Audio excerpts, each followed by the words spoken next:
Fiyatên xaniyan û kirên malan li Tirkiye û Bakur bi giştî kêmtirîn sedî pêncî zêde bûne.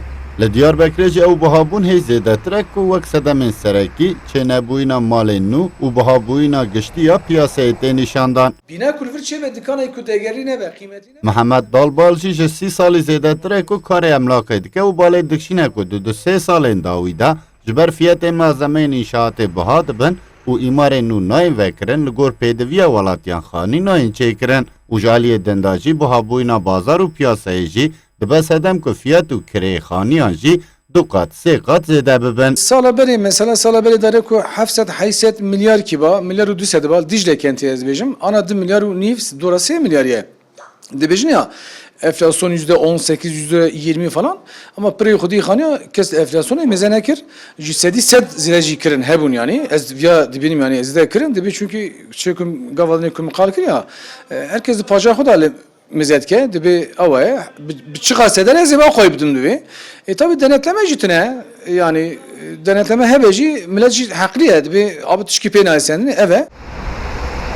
Li Tirkiyeyê sedî çil û pênc zêdetir yên ku kar dikin bi kêmtirîn moçeyê kar dikin û bihayê kirên xaniyên kevin jî li gelek taxan ji moçeyê wan zêdetirin.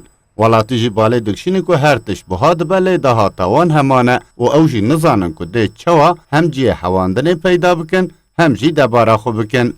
Ev sahibiyim ama kiracıyım. Ez xwediyê mala xwe me, lê wek kirêkara me. Dahata min û lêçûnên min hevdû xilas nakin.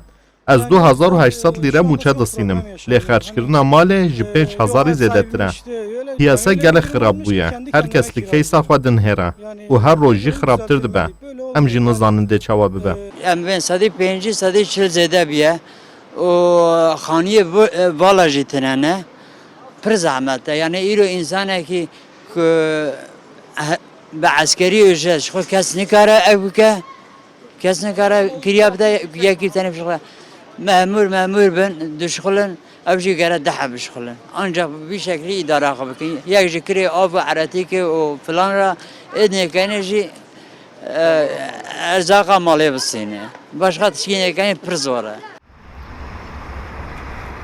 Bi taybet li Diyarbekirê peydakirina malên kirê li gel ku ew qas zêde bûne jî gelek zehmet e û li piyasayê jî fiyat her diçin girantir dibin. Li gor lêkolîna ku ji aliyê navenda lêkolînê ya karmend û karkeran bîsa mêve hatiye kirin jî sînorê birçîbûnê li Tirkiyeyê di nav salekî da ji 2844 lîrayê derketiye 2906 lîre û ev rewşî gelek metirsîdar tê destnîşan kirin.